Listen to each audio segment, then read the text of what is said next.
ঐকমত্য কমিশন তাদের মতামত জনগণ ও রাজনীতিবিদদের উপর চাপাতে চাচ্ছে, মন্তব্য আমির খসরুর। রাজনীতিতে তরুণদের অংশগ্রহণের সুযোগ দেওয়া উচিত, সংলাপে আলোচকরা।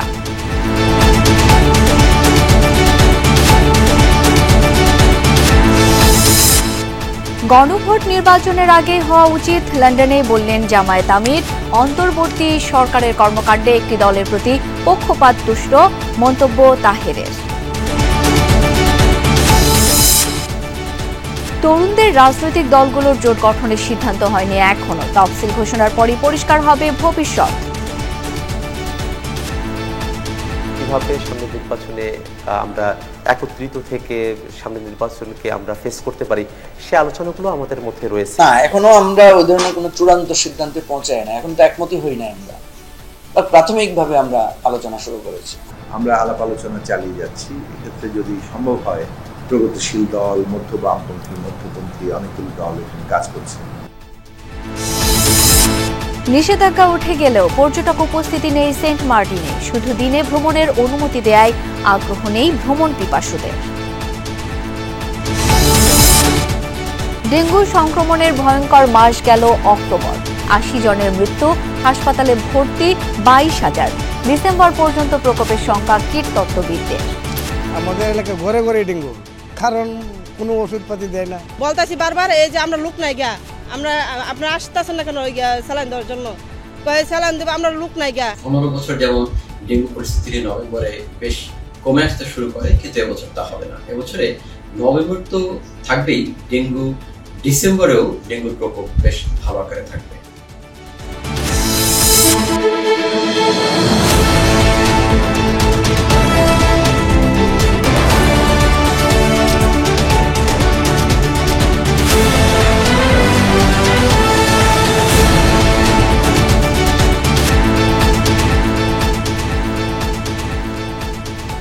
আমন্ত্রণ দুপুরের বাংলাদেশে, আপনাদের সাথে আছি আমি শাওন দত্ত।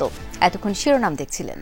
ঐকমত্য কমিশন তাদের মতামত জনগণ ও রাজনীতিবিদদের উপর চাপাতে যাচ্ছে।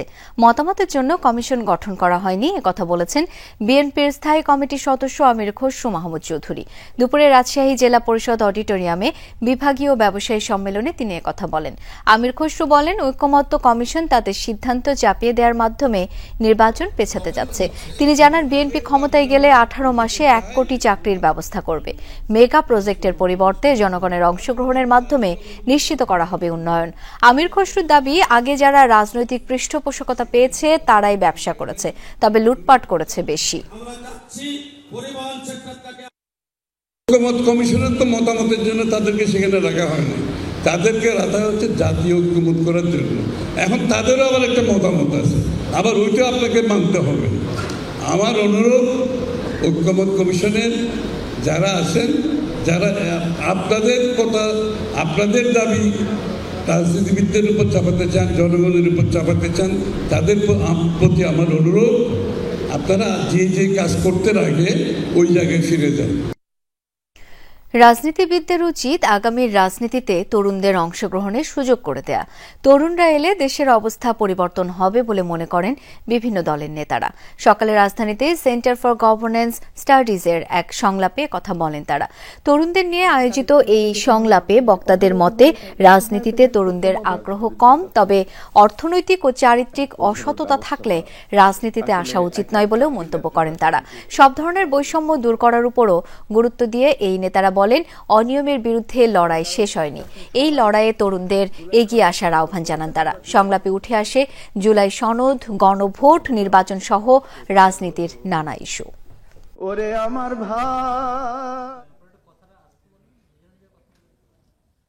জাতীয় নির্বাচনের এই শাশ্বত রাজনৈতিক প্রক্রিয়ার মধ্যে প্রবেশ না করা পর্যন্ত কোনো কিছুর সমাধান হতে পারে না। ঐকমত্য কমিশনের কাজের শুরুর দিকেই আমি হাসছিলাম, প্রসেস দেখে বুঝতে পারছিলাম এটা শেষ পর্যন্ত একটা অনৈক্যের দিকে যাবে। ওনারা বলছেন নোট অফ ডিসেন্ট সহ যেটা, এটা হচ্ছে আমাদের কার্য বিবরণী। ডিসিশনে কখনো নোট অফ ডিসেন্ট লেখা হয় না, এটা হচ্ছে ওনাদের আর্গুমেন্ট। অধিকাংশ দলগুলো ঐকমত হয়েছে যে পরিবর্তনগুলো আনা উচিত, পরিবর্তন কিভাবে আসবে সেটার প্ল্যানটা তখন করা হয়নি। জাতীয় নির্বাচনের আগে গণভোট না এলে এর কোনো মূল্য নেই বলে মন্তব্য করেছেন বাংলাদেশ জামায়াতে ইসলামীর আমির ডাক্তার শফিকুর রহমান। শুক্রবার যুক্তরাষ্ট্র থেকে বাংলাদেশে ফেরার পথে পূর্ব লন্ডনে এক সংবাদ সম্মেলনে কথা বলেন তিনি। দাবি করেন, ক্ষমতায় গেলে দেশ থেকে দুর্নীতি দূর করবে জামায়াতে ইসলামী, প্রবাসীদের ভোটাধিকার নিশ্চিত করবে বলেও জানান। গুম খুনের অভিযোগে অভিযুক্ত 25 সেনা কর্মকর্তা ভয়ানক মানবাধিকার লঙ্ঘন করেছে এমন মন্তব্যও করেন জামায়াতের আমির।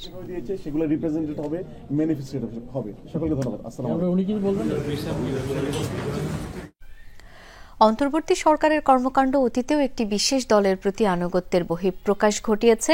প্রধান উপদেষ্টা লন্ডনে গিয়ে একটি দলের চাপে নির্বাচনের রোডম্যাপ ঘোষণা এবং সাম্প্রতিক সিদ্ধান্তে পরিষদের পূর্ববর্তী সিদ্ধান্ত পরিবর্তন তারই উদাহরণ। কুমিল্লায় একথা বলেছেন জামায়াতের নায়েবে আমির ডাক্তার সৈয়দ আব্দুল্লাহ মোহাম্মদ তাহের।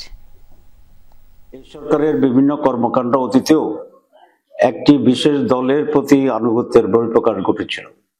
প্রধান উপদেষ্টার লন্ডন গিয়ে একটি অসময় এবং অবৈধ চুক্তি, একটি দলের চাপে নির্বাচনের রোডম্যাপ ঘোষণা, পুনর্বিবেচনার নামে দলের প্রতি যে আনুগত্য প্রকাশ করেছে সরকার, নিঃসন্দেহে এই সরকারের নিরপেক্ষতা ক্ষুণ্ণ হয়েছে। অনেকদিন ধরে আলোচনা চললেও এখনো মধ্যম পন্থার রাজনৈতিক দলগুলোর জোট নিয়ে কোনো সিদ্ধান্ত হয়নি। শেষ পর্যন্ত এনসিপি সহ তারুণ্য নির্ভর কয়েকটি দলের নির্বাচনী জোট হবে কিনা তা নিয়ে আলোচনা প্রাথমিক পর্যায়ে।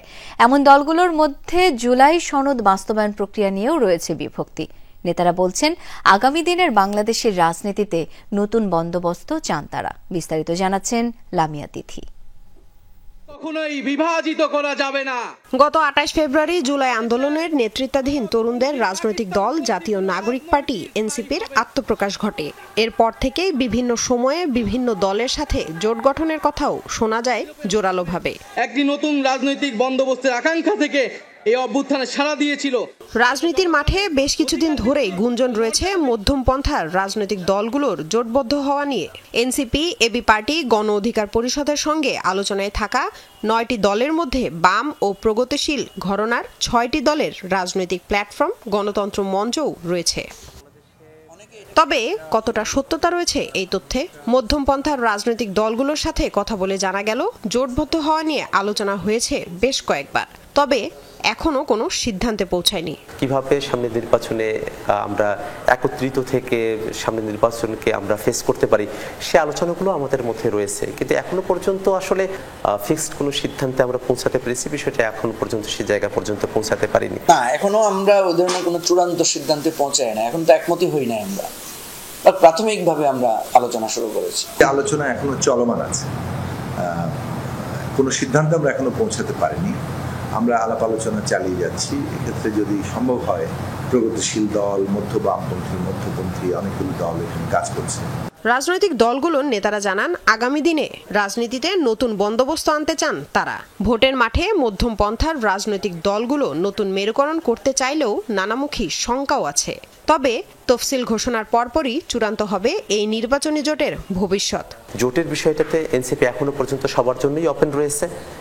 আবার একই সাথে আমরা জোট করব কি করব না, সেই সিদ্ধান্ত আমরা চূড়ান্তভাবে গ্রহণ করিনি। সেই সিদ্ধান্তগুলো আমরা হয়তো খুব অল্প সময়ের মধ্যে আমরা গ্রহণ করতে পারবো।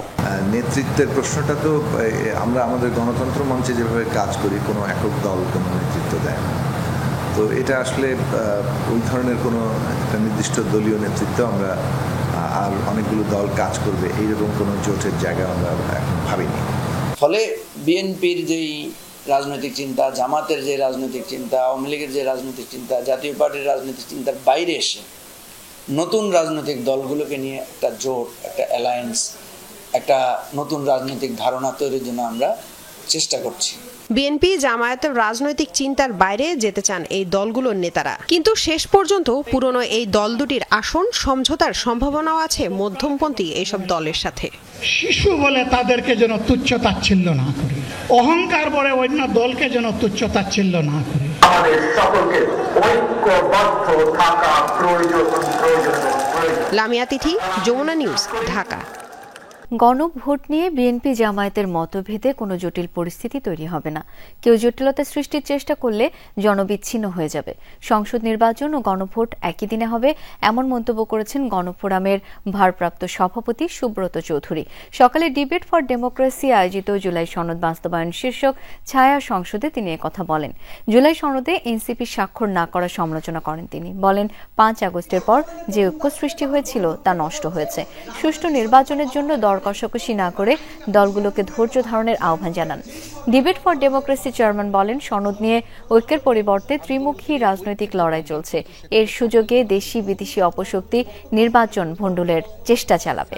সরকার প্রতিনিধি যারা, সেটাকেও আমরা ডেভেলপ এখানে প্রমাণ করে দিচ্ছে যে কেন মোমেন্ট আমি আজকে বললাম এই পরিচয় থাকবে নির্বাচিত এমপিরা।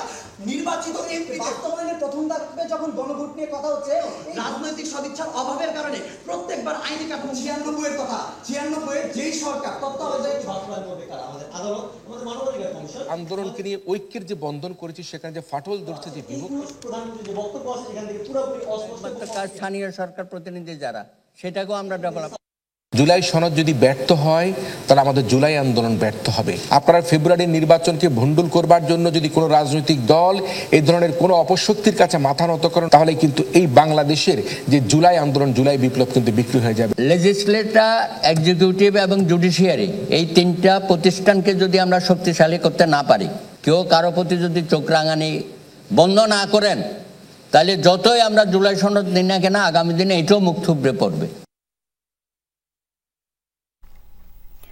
সবুজ পাহাড়, বয়ে চলা সাঙ্গু নদী আর ঝর্ণার স্ফটিক ধারা, প্রাকৃতিক সৌন্দর্যের অপরূপ এক ভুবন বান্দরবান।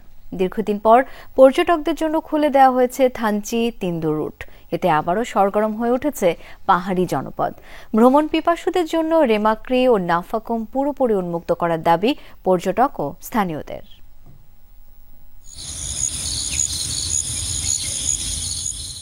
সবুজ পাহাড়ে মেঘের খেলা, সাঙ্গু নদীর আঁকাবাঁকা স্রোত আর ঝর্ণার কলকল ধ্বনি, প্রাকৃতিক সৌন্দর্যের রানী বান্দরবান এখন পর্যটকদের পছন্দের শীর্ষে। দীর্ঘদিন পর খুলে দেওয়া হয়েছে থানচি এলাকার তমাতুঙ্গি রাজাপাথর। বান্দরবান শহর ছাড়াও রাজধানী ঢাকা সহ দেশের বিভিন্ন স্থান থেকে আসছেন পর্যটকরা, উপভোগ করছেন নৈসর্গিক সৌন্দর্য। থানচির অদূরে তমাতুঙ্গি ভিউ পয়েন্টে ভিড় করছেন বাইকাররা। এসে খুব ভালো লাগছে, পরিবেশটা খুবই ভালো লাগছে, এত সুন্দর একটা জায়গা, অনেক ভালো লাগছে। তবে এই যে আমাদের প্রকৃতিটাকে প্রকৃতির মতো করে রাখলেই ভালো হবে। বান্দরবানের যে সৌন্দর্য, সেটা এতই আলাদা, এত ইউনিক আর এত মাইটি যে আসলে বলে শেষ করা যাবে না। সাঙ্গু নদীর স্রোত ভেদ করে রোমাঞ্চকর বোট জার্নি উপভোগ করছেন পর্যটকরা। তিন্দুর বিখ্যাত রাজা পাথর দেখতেই তাদের উচ্ছ্বাস বেশি। এছাড়া বাংলার নায়াগ্রা খ্যাত রেমাক্রি ঝর্ণার মনোমুগ্ধকর দৃশ্যে আনন্দে মাতোয়ারা পর্যটকরা। অসাধারণ, মানে এটা আসলে যারা আসেন নাই তাদেরকে আসলে বলে বোঝানোর মতো কিছু নাই। সৃষ্টিকর্তা নিজের হাতে বানানোর যেই মহিমাটা, এটা আসলে এখানে পাওয়া গেছে। বান্দরবনের এই রিমাক্রি জলপ্রপাত আজকে সত্যি দেখলাম, আসলেই ভিউটা কিন্তু অসাধারণ। বর্তমানে প্রশাসনের অনুমতি রাজাপাথর পর্যন্ত থাকলেও পর্যটকরা প্রশাসনের চোখ ফাঁকি দিয়ে পৌঁছে যাচ্ছে রেমাক্রি ও নাফাকুম পর্যন্ত। তাই দ্রুত এসব পর্যটন এলাকা উন্মুক্ত করার দাবি পর্যটক ও স্থানীয়দের। পর্যটন লস করে আপনি প্রকৃতি রক্ষাও করতে পারবেন, এটা সাময়িক, আলটিমেটলি এটা কোনো লাভ হবে না। আমাদের এই জায়গাগুলো এত সুন্দর, মানুষজনও খুব ভালো, চমৎকার, আমাদের গাইড খুব ভালো, আমাদের হেল্প করেছে। মামুন নুরশিদ অভি, যমুনা নিউজ। 8 মাসেরও বেশি সময় বন্ধ থাকার পর আজ থেকে পর্যটকদের জন্য সীমিত আকারে দুয়ার খুলল সেন্ট মার্টিনের। তবে পর্যটক না পাওয়ার আশঙ্কায় জাহাজ চালানো বন্ধ রেখেছেন মালিকরা। সরকারি প্রজ্ঞাপন অনুযায়ী দেশের একমাত্র প্রবাল দ্বীপে নভেম্বরে শুধু দিনের বেলায় ভ্রমণ করতে পারবেন পর্যটকরা। দিনে মাত্র 2000 ভ্রমণ পিপাসু সুযোগ পাবেন যাওয়ার, তবে মানতে হবে সরকারি 12টি নির্দেশনা। এদিকে সরকারি নির্দেশনার পাশাপাশি বিভিন্ন কড়াকড়ির কারণে পর্যটক খরার আশঙ্কা করছেন সংশ্লিষ্টরা। তাই জাহাজ চালানো শুরু না করার সিদ্ধান্তের কথা জানিয়েছে sea cruise operator owners association of Bangladesh. এমন ঘোষণায় সেন্ট মার্টিনের ব্যবসায়ীদের প্রস্তুতিও পড়েছে শঙ্কার মুখে।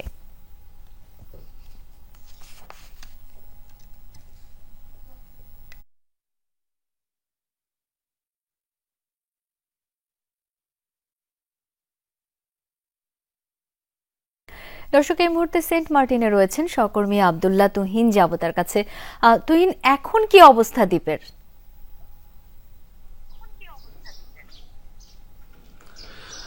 শাওন, আজকে একটু আবহাওয়া খারাপ, কিন্তু তার চেয়ে বেশি মন খারাপ দ্বীপবাসীর, যারা আজকে খুবই আশায় ছিল যে পর্যটকরা আসবে, এই দ্বীপ আবারও পর্যটকের পদচারণায় মুখরিত হয়ে, কিন্তু তাদের সেই আশার গুড়েবালি বলা যায়।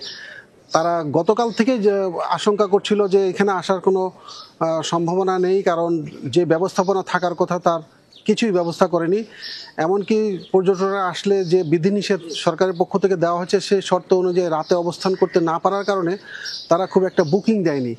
আর সরকার তার সিদ্ধান্ত পরিবর্তন যেহেতু করেনি, এই কারণে যারা এখানে হোটেল মোটেল রিসোর্টের যারা মালিক, তারাও তাদের প্রস্তুতিটা খুব একটা নেই। আপনাকে যদি দেখায় যে এরকম সাগর পাড়ে এরকম অসংখ্য রিসোর্ট আছে যেগুলোকে এরকম পলিথিন দিয়ে মুড়িয়ে রেখে দেওয়া হয়েছে, অর্থাৎ কবে আবার চালু হবে, সরকার ডিসেম্বর থেকে যদি রাত্রি যাপনের অনুমতি দেয় তখন হয়তো এগুলো আবার চলবে। কিন্তু এই রিসোর্টগুলোর মালিকরা শুধু হতাশ না, একে কেন্দ্র করে যে ছোট অন্যান্য কর্মচারী বা অন্য স্টাফ যারা দ্বীপবাসী তারাই এখানে চাকরি বাকরি করতেন, তারা এখন কাজ না পেয়ে তারা আজকে দেখলাম যে সাগরের ঝুঁকি নিয়েও তারা টেকনাফ সহ কক্সবাজার বিভিন্ন জায়গায় চলে যাচ্ছে, যে এখানে তাদের কাজের কোনো সুযোগ সম্ভাবনা নেই, এই কারণে তারা থাকছেন না। আর পরিবেশ অধিদপ্তর বলি, জেলা প্রশাসন বলি, তাদের পক্ষ থেকেও এখনো পর্যন্ত এই দ্বীপে জাহাজ নোঙর করার মতো বা জাহাজ আসার মতো পরিবেশ তৈরি, যেটা জেটি নিয়ে আমরা বলছিলাম, জেটিটি এখনো মেরামত করা হয়নি, জেটিটি পূর্ণ উদ্যমে প্রস্তুত করা হয়নি। কিন্তু তাছাড়া বাকি যে অবস্থাগুলো, পুরো দ্বীপের পর্যটন রিসোর্টগুলো একেবারে ভুতুরে পরিবেশের মতো অবস্থা। আর আজকে অনেকে আশা করেছিলেন যে হয়তো তারপরেও কিছু পর্যটক আসার সম্ভাবনা আছে কিনা, সেই আশায় তারা তাকিয়ে আছেন, কিন্তু সেটাও যেহেতু আসেনি, সেই দ্বীপবাসীর অর্থনৈতিক অবস্থা থেকে শুরু করে যে ভঙ্গুর অবস্থা, যে আশার আলো দেখেছিল, কিছুই পাচ্ছেন না। সব কিছুই এখন তারা হতাশার অন্ধকারে আছেন, যে কিভাবে তারা বছরের বাকি দিনগুলো কাটাবেন সে আশায় আছেন। শাওন, তুহিন, ধন্যবাদ আপনাকে। ডেঙ্গু সংক্রমণের এক ভয়ঙ্কর মাস অক্টোবর। রোগ নিয়ে হাসপাতালে ভর্তি হয়েছেন 22,000 মানুষ, মৃত্যু হয়েছে 80 জনের। বিভিন্ন হাসপাতালে বাড়ছে এই রোগীর সংখ্যা। কীটতত্ত্ববিদ বলছেন এবছর নভেম্বর ডিসেম্বরেও থাকবে ডেঙ্গুর প্রকোপ। রাজধানীর ডিএনসিসি হাসপাতাল অক্টোবরের শেষ 24 ঘন্টায় রোগী ভর্তি 149 জন, এর মধ্যে 128 জনই ডেঙ্গু আক্রান্ত, যা এবছর একদিনে সর্বোচ্চ ভর্তি। এই হাসপাতালে ডেঙ্গুর চিকিৎসা নিচ্ছেন 279 জন। হাসপাতাল বলছে ভর্তি রোগীদের 80 ভাগই নারায়ণগঞ্জ থেকে আসা। এছাড়া রাজধানীর ভাটারা, বাড্ডা ও ডেমরার রোগীও আছে। আমাদের এলাকায় ঘরে ঘরে ডেঙ্গু রোগী, কারণ কোনো ওষুধপাতি দেয় না। ডিসপেন্সাল সিরিঞ্জ কালেকশনের জন্য এটা আমার কিনে আনতে হবে, স্পষ্ট বলে দিচ্ছে আমাদের কাছে আছে, দিব না, নিয়ে আসেন। বলতাছি বারবার, এই যে আমরা লোক নাই গা, আপনারা আসতেছেন না কেন স্যালাইন দেওয়ার জন্য, স্যালাইন দেবো, আমরা লোক নাই গা। গত বছরের 31 অক্টোবর পর্যন্ত ডেঙ্গু শনাক্তের সংখ্যা ছিল 61,000, এবার তা প্রায় 70,000-এ ঠেকেছে। গত 3 মাসে আক্রান্তের সংখ্যা বেশি, আগস্টের তুলনায় অক্টোবরে দ্বিগুণ হয়েছে রোগী। ডেঙ্গু রিপিটেডলি যত হবে, অর্থাৎ আরেকটা স্ট্রেন দ্বারা 4টা স্ট্রেন আছে, কাজে 4 বার হওয়ার সুযোগ আছে, তো তত তার জটিলতা বেশি হয় এবং এটা অনেক সময় বোঝা যাচ্ছে না। মানে পেশেন্ট ভাবছে জ্বর ছেড়ে গেছে, একটু দুর্বলতা লাগছে, জ্বর বলে দুর্বলতা, কিন্তু তার ভিতরে আসলে ইতিমধ্যেই অনেক বড় ঘটনা ঘটে গেছে, যেটা বুঝতে পারছেন না। ডেঙ্গু চিকিৎসায় আগের চেয়ে বেড়েছে সক্ষমতা, কিন্তু থামেনি মৃত্যু। চলতি বছর মারা গেছেন 278 জন, এর মধ্যে গত 3 মাসে মৃত্যু হয়েছে প্রায় 200 জনের। রোগী জানি ডেঙ্গু জানতে পারে তাড়াতাড়ি, এই জন্য আমরা ডেঙ্গুর টেস্টটা বিনামূল্যে করেছি। হ্যাঁ, শুধুমাত্র 50 টাকার জন্যও জানি কেউ টেস্ট দেরিতে না করে এবং দেরিতে না আসে, সরকার সর্বোচ্চ চেষ্টা করে যাচ্ছে। চলতি বছর ডেঙ্গুর প্রকোপ বেশি থাকলেও মশা মারার তেমন উদ্যোগ ছিল না বললেই চলে। কীটতত্ত্ববিদেরা বলছেন আরও 2 মাস থাকবে এই রোগের প্রকোপ। এখনো এই স্পর্শের ঘনত্ব ডেঙ্গু ছড়ানোর জন্য উপযোগী মাত্রায় আছে। অন্য বছর যেমন ডেঙ্গু পরিস্থিতি নভেম্বরে বেশ কমে আসতে শুরু করে, কিন্তু এবছর তা হবে না। এবছরে নভেম্বর তো থাকবেই, ডেঙ্গু ডিসেম্বরেও ডেঙ্গুর প্রকোপ বেশ ভালো আকারে থাকবে। স্বাস্থ্য অধিদপ্তরের হিসেবে দেশের বিভিন্ন হাসপাতালে ডেঙ্গু রোগী ভর্তি আছে প্রায় 3,000। হাসান মিসবাহ, যমুনা নিউজ, ঢাকা। দুপুরের বাংলাদেশ থেকে একটা বিরতি নিচ্ছি, ফিরে এসে থাকছে।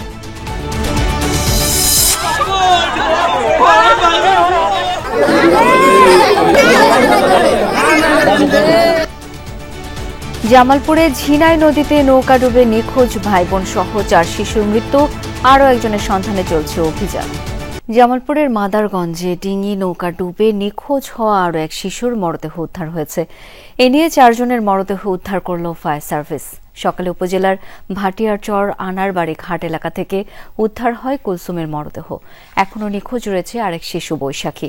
গতকাল ঝিনাই নদীতে ডিঙ্গি নৌকা নিয়ে ঘুরতে বের হয় 5 শিশু।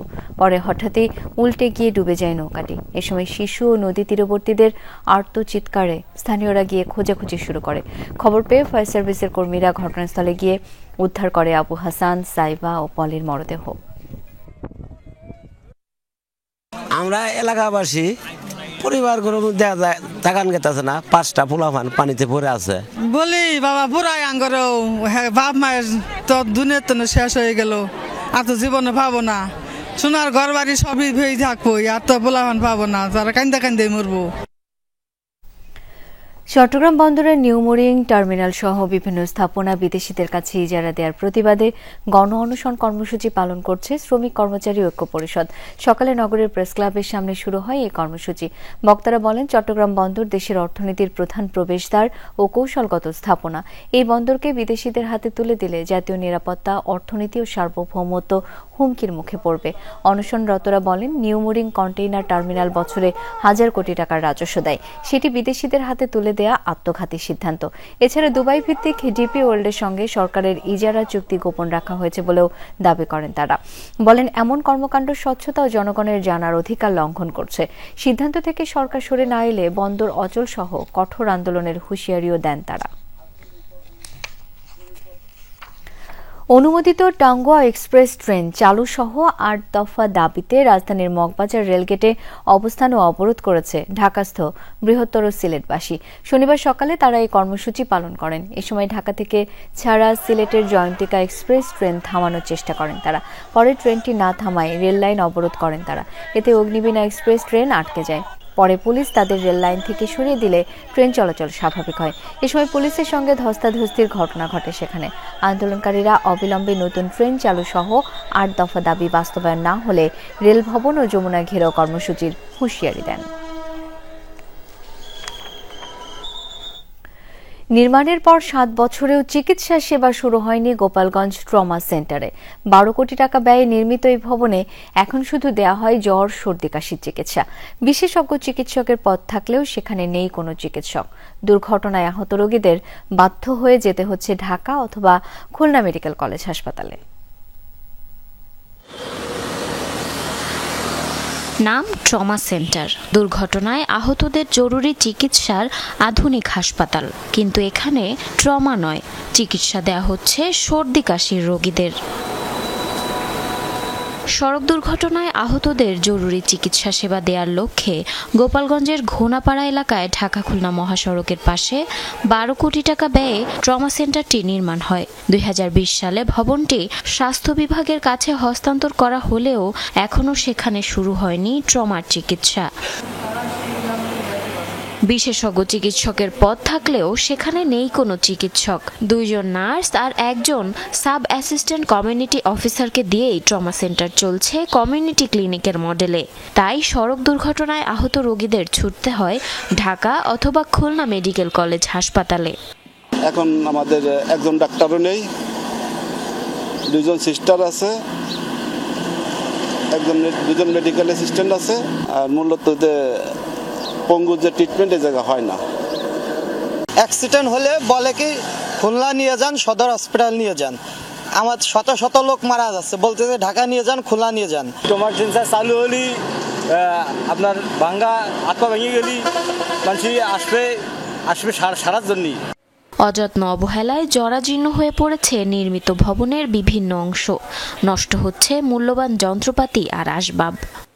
আমরা সাধারণ রোগীদের চিকিৎসাটা দিয়ে থাকি, যেমন হচ্ছে প্রেশার, ডায়াবেটিস, জ্বর, সর্দি, কাশি এগুলা। এখানে অ্যাক্সিডেন্টের রোগী আসবে, এগুলো ট্রিটমেন্ট হবে, তার ডাক্তার নাই, আর রোগীও আসে না। সিভিল সার্জন বলছেন প্রয়োজনীয় জনবল না থাকায় ট্রমা সেন্টারটি চালু করা সম্ভব হচ্ছে না। এখানে কোনো চিকিৎসক কর্মরত নাই, শুধুমাত্র 2জন সিনিয়র স্টাফ নার্স আছেন, হ্যাঁ, তারাই মোটামুটি এখানে চালাচ্ছেন। তো আমরা যদি সব স্টাফদের পাই এবং যদি ঠিকমতো পরিচালনা করতে পারি তাহলে আমার মনে হয় ট্রমা সেন্টার চালানো যাবে। দুর্ঘটনা প্রবণ হওয়ায় ঢাকা খুলনা মহাসড়কের এই অংশে 2012 সালে ট্রমা সেন্টারের প্রকল্প নেওয়া হয়। 2014 সালের মার্চে শুরু হয় নির্মাণ কাজ। এরপর 6 দফা কাজের মেয়াদ বাড়িয়ে 2018 সালের ডিসেম্বরে শেষ হয় নির্মাণ কাজ। জারিন অর্নি, যমুনা নিউজ। এবারের এইচএসসি পরীক্ষায় দিনাজপুর শিক্ষা বোর্ডে পাশের হার 57.49%। 666টি কলেজের মধ্যে 43টিতে একজন শিক্ষার্থীও পাশ করতে পারেনি। এর মধ্যে একাডেমিক ভবন, শিক্ষক নেই এমন কলেজও রয়েছে। যেন স্কুলের নামের শেষে কলেজ শব্দটি জুড়ে দিয়েই কাজ শেষ। শিক্ষার মান বৃদ্ধি সহ ভালো ফলাফলের জন্য সংশ্লিষ্টদের নজরদারি প্রয়োজন বলে মনে করেন অভিভাবকরা। দিনাজপুর মাধ্যমিক ও উচ্চ মাধ্যমিক শিক্ষা বোর্ডে এবারের এইচএসসি পরীক্ষায় কলেজগুলোয় 2 ধরনের ফলাফল দেখা গেছে। দিনাজপুর বোর্ডে 666টি কলেজের মধ্যে একজনও পাশ করেনি এমন শিক্ষা প্রতিষ্ঠান 43টি। এর মধ্যে অন্যতম বিরামপুর উপজেলার উত্তর লক্ষ্মীপুর উচ্চ বিদ্যালয় ও কলেজ। নামের সাথে কলেজ শব্দটি যুক্ত থাকলেও নেই একাডেমিক কোনো ভবন কিংবা নির্দিষ্ট শিক্ষক। এবার যে 2জন শিক্ষার্থী অকৃতকার্য হয়েছে তারা মূলত বাড়িতে থেকেই লেখাপড়া করত। অভিযোগ আছে 1999 সালে কলেজের অনুমোদন পেলেও বেতন না পাওয়ায় কোনো শিক্ষকই থাকেন না নন এমপিও ভুক্ত প্রতিষ্ঠানটিতে। কাগজ কলমে হয়তো তারা কার্যক্রম চালাচ্ছে, তারা নাকি ব্যক্তিগতভাবে তাদেরকে প্রোগ্রেস করার চেষ্টা করছে। এটা আমি শুনছি যে 2জন বাচ্চাদের ওরা সেভাবেই হয়তো বাড়িতে যেই হোক মানে তাদের তত্ত্বাবধানে ছিল 2টা শিক্ষার্থী। শতভাগ অকৃতকার্য কলেজগুলোর বিষয়ে খোঁজ খবর নিয়ে ব্যবস্থা গ্রহণের কথা জানালেন বোর্ড চেয়ারম্যান। যে 43টা কলেজ আমার বোর্ডের আন্ডারে হচ্ছে এগুলো সবগুলো নন এমপিও হয়নি। যাই হোক আমরা তাদেরকে ডাকবো, মানে চিঠি দিয়েছি, তারা আসবে, তাদের কথা তারা বলবে, এক্সপ্লেইন করবে।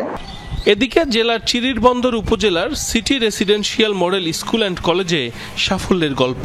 প্রতিষ্ঠানটি থেকে অংশ নেয়া 55 জন শিক্ষার্থীর মধ্যে জিপিএ 5 পেয়েছে 37 জন পরীক্ষার্থী, উত্তীর্ণ শতভাগ। জেলা পর্যায়ে প্রথম এবং বোর্ডে 5ম স্থান অধিকার করেছে প্রতিষ্ঠানটি। আমাদের এখানে প্রতিষ্ঠানের বাইরে অন্য কোনো ধরনের প্রাইভেট করতে হয় না, কারণ স্যাররা এখানে এমনভাবে আমাদের বোঝায় দেয় যে আমাদের ক্লাসের ভিতরে আমাদের সকল পড়া কমপ্লিট হয়ে যায়। আমাদের টিচারগুলো অনেক হেল্পফুল হয়, আর এখানে আসছি একটা ভালো একটা ক্যারিয়ার করার জন্য। দুর্বল শিক্ষার্থীর জন্য আলাদা বাইরে কোনো প্রাইভেট পড়ার কোনো প্রয়োজন পড়ে না, কারণ এখানে আমরা তাদের নিবিড় তত্ত্বাবধানে আমরা বিশেষ তাদের ক্লাসের ব্যবস্থা করেছি। দিনে আমাদের 9টা থেকে 4টা পর্যন্ত ক্লাস চালাই এবং রাত্রিকালীন আবার আমরা এই ক্লাসটা আবার চালাই। কারণে প্রতিদিনের পড়া প্রতিদিনে আমরা আদায় করে নিয়ে থাকি। আদায় করে নেওয়ার কারণে কোন শিক্ষার্থী আমাদের এই ফাঁকি দেওয়ার সুযোগ পায় না। জেলা উপজেলা পর্যায়ে গড়ে উঠছে আরো বেশ কয়েকটি মডেল শিক্ষা প্রতিষ্ঠান। আগামীতে মেধা তালিকার ভিত্তিতে বোর্ডের সর্বোচ্চ স্থান দখলে নিবে তারা, প্রত্যাশা সংশ্লিষ্টদের। সাইফ আহমেদ, যমুনা নিউজ। দুপুরের বাংলাদেশে আবারও বিরতি নিচ্ছি, ফিরে এসে থাকছে। নরসিংদীর রায়পুরায় র্যাবের অভিযান, দেশি বিদেশি 11টি অস্ত্রসহ 8 জন গ্রেপ্তার। বর্তমান সংকট তৈরি করেছে অন্তর্বর্তী সরকার। জাতীয় নির্বাচনের আগে গণভোট করার সুযোগ নেই, এমনটা বলেছেন বিএনপির মহাসচিব মির্জা ফখরুল ইসলাম আলমগীর। জাতীয় প্রেস ক্লাবে মুক্তিযোদ্ধা দলের আলোচনা সভায় একথা বলেন তিনি। এ সময় মিথ্যা বলে জাতির সাথে প্রতারণা না করার জন্য সরকারের প্রতি আহ্বান জানান তিনি। বলেন, ভারতে বসে শেখ হাসিনা গণমাধ্যমে সাক্ষাৎকার দিচ্ছে, শেখ হাসিনাকে ফিরে দিতে ভারতের প্রতি অনুরোধ করেন মির্জা ফখরুল। এ সময় তিনি বলেন, অভ্যুত্থানের 3 মাসের মধ্যে নির্বাচন হলে অপশক্তিরা মাথাচাড়া দিতে পারত না। সব ষড়যন্ত্র রুখে দিয়ে বিএনপি গণতন্ত্র প্রতিষ্ঠা করবে, এই প্রত্যাশা কথা বলেন মির্জা ফখরুল। দেশি বিদেশি 11টি অস্ত্রসহ 8 জনকে গ্রেপ্তার করেছে র্যাব। নরসিংদীর রায়পুরা থেকে শুক্রবার তাদের গ্রেপ্তার করা হয়। সকালে রাজধানীর কাউরান বাজারে সংবাদ সম্মেলনে র্যাব জানায়, অভিযানের সময় র্যাব সদস্যদের উপরও হামলা করে গ্রেপ্তারকৃতরা। মূলত এলাকার বালুমহাল দখল, চর দখল, বাজার দখল ও আধিপত্যকে কেন্দ্র করে ওই এলাকায় প্রতিনিয়ত সংঘর্ষের ঘটনা ঘটে, আর সেগুলো নিয়ন্ত্রণে ব্যবহার হয় অস্ত্রের। পার্শ্ববর্তী দেশ ভারত থেকে অস্ত্র তৈরির সরঞ্জাম এনে দেশে এসব অস্ত্র তৈরি করা হতো। এক প্রশ্নের জবাবে র্যাব জানায়, নারায়ণগঞ্জের ত্বকী হত্যা মামলার তদন্ত শেষ পর্যায়ে, শিগগিরই আদালতে চার্জশিট জমা দেওয়া হবে।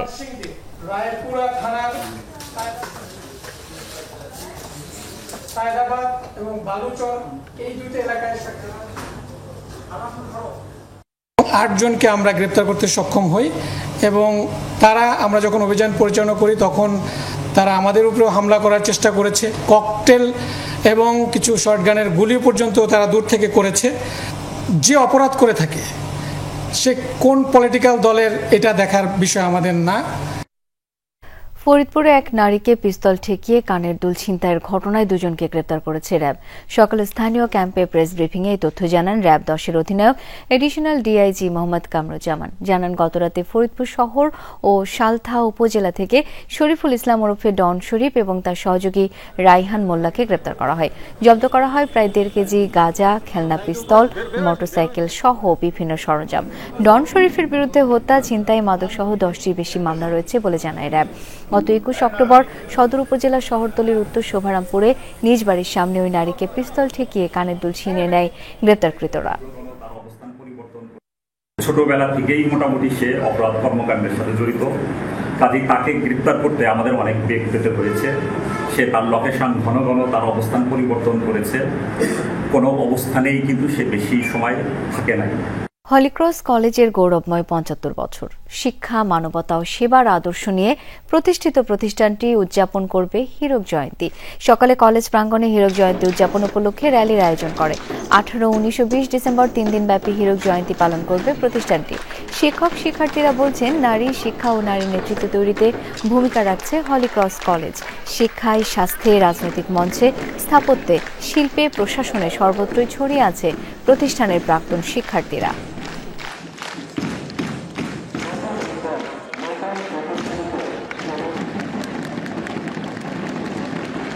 তামিরুল মিল্লাত কামিল মাদ্রাসা অ্যালামনাই অ্যাসোসিয়েশনের প্রথম কনফারেন্স 2025 অনুষ্ঠিত হয়েছে।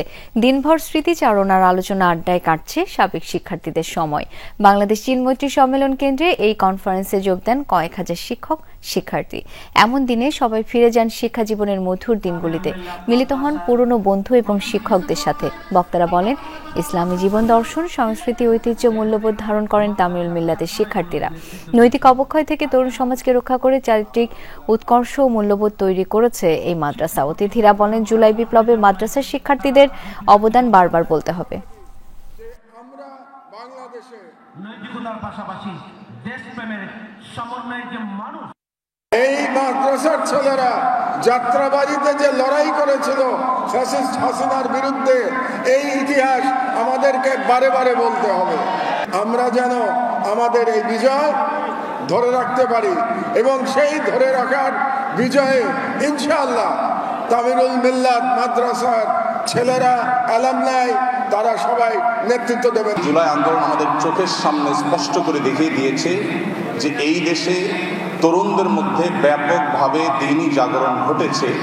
এর পেছনে যে কয়েকটি শিক্ষা প্রতিষ্ঠানের ব্যাপক ভূমিকা আছে, আমি মনে করি তামিরুল মিল্লাত কামিল মাদ্রাসা তার অন্যতম। পুকুর আর সাঁতার যেন গ্রামীণ জীবনের প্রতিচ্ছবি। একসময় 2000-এরও বেশি পুকুর থাকলেও এখন প্রায় পুকুর শূন্য ঢাকা নগরী। তাই তো রাজধানীর বুকে বা শহরের কোনো প্রান্তে পুকুরের অস্তিত্ব মানেই নগরবাসীর উচ্ছ্বাস, উচ্ছলতা। বাবার হাত ধরে সন্তানের সাঁতার শিখতে আসা কিংবা দল বেঁধে তারুণ্যের ঝাপাঝাপি সবই হয় সেই পুকুরকে ঘিরে। তেমনই এক পুকুর আফতাবনগরের সামাদ সাহেবের পুকুর। বিস্তারিত জানাবেন ফয়সাল মাহমুদ, ক্যামেরায় SRS আলী।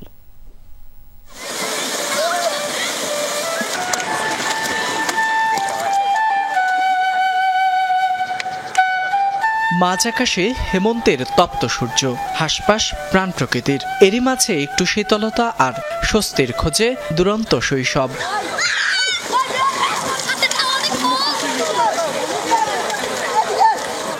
এমন দৃশ্য গ্রামের পরিচিত ছবি, কিন্তু কংক্রিটেড শহরে যেখানে জলাধারের আকাল, সেখানে কোথায় এমন সুবিশাল পুকুর পাড়? রাজধানীর আফতাবনগরের শেষ প্রান্তে প্রায় ৩ বিঘা জায়গা জুড়ে এই পুকুরের অবস্থান। সামাদ সাহেবের পুকুর নামেই চেনেন আফতাবনগর, বাড্ডা, বনশ্রী ও এর আশপাশের এলাকার বাসিন্দারা। সাঁতার ও ব্যবহার সূত্রে পুকুরটি হয়ে উঠেছে কয়েক প্রজন্মের মিলনস্থল। আমাদের অনেক ভালো লাগে, আমরা প্রতি সপ্তাহে শুক্রবার ছুটি পেয়ে, স্কুল ছুটি পেয়ে আসি। আমাদের আশেপাশে ওরকম পুকুর টুকুর নাই, তো এখানে পুকুরটা আছে, আসি কাকার কাছে, গ্রামের ফিল আসে যে আমরা গ্রামে আছি, আবার যে সবাই একসাথে মজা করতেছি, ডুবাচ্ছি। এটা আমাদের জন্য একটা ব্লেসিং। আমি জানি না এটা কতদিন থাকবে, তো যতদিন আছে ততদিন এটা আমরা ইউটিলাইজ করতে এনজয় করতেছি সুইমিংটাকে।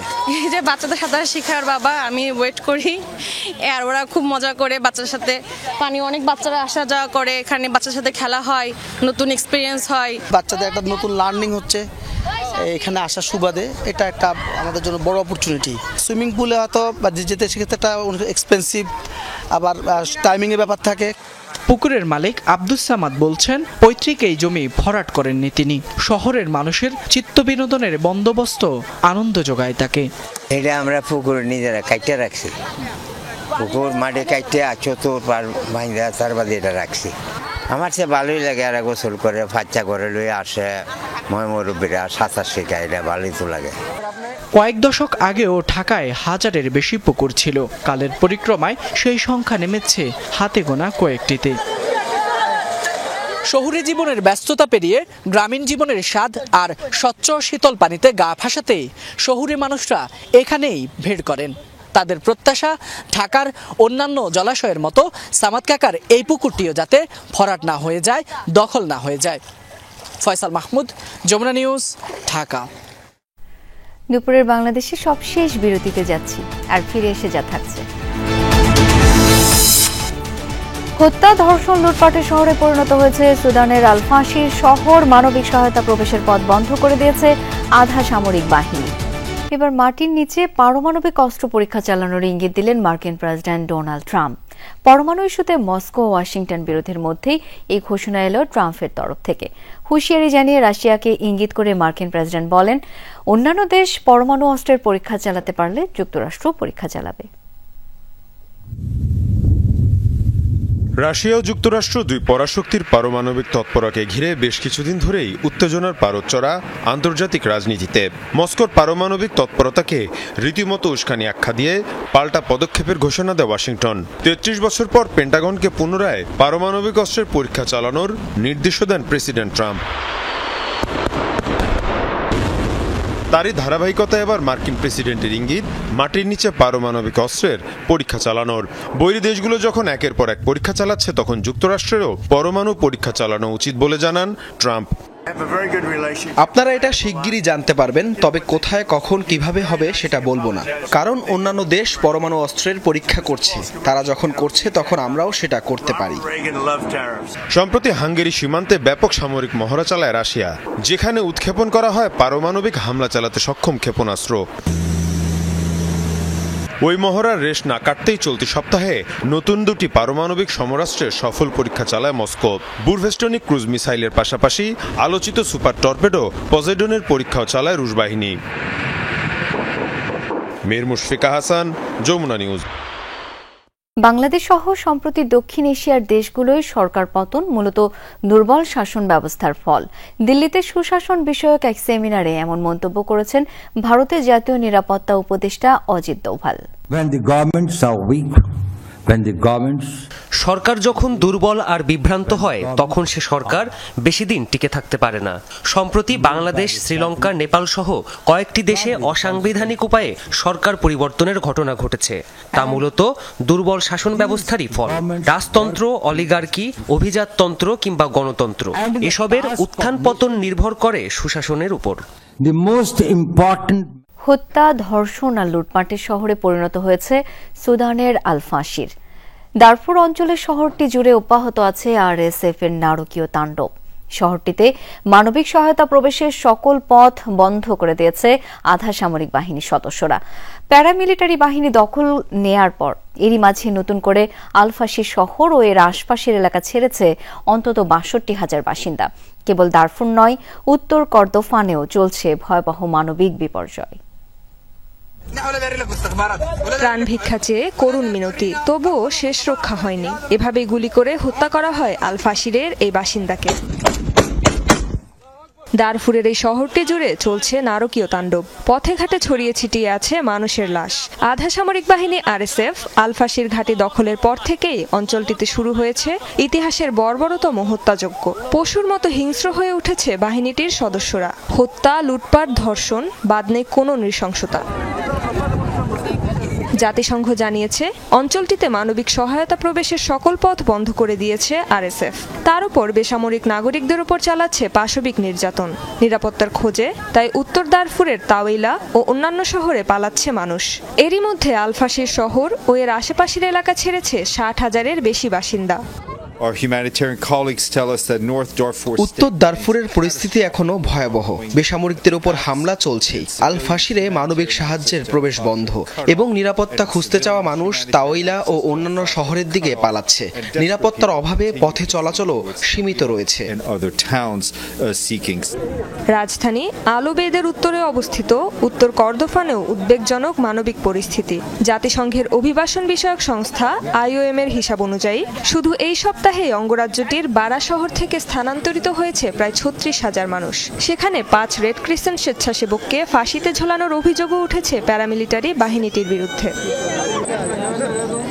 উত্তর আফ্রিকার দেশটিতে চালানো নির্বিচার হত্যাকাণ্ডকে গণহত্যা আখ্যা দিয়েছে বিভিন্ন মানবাধিকার সংস্থা।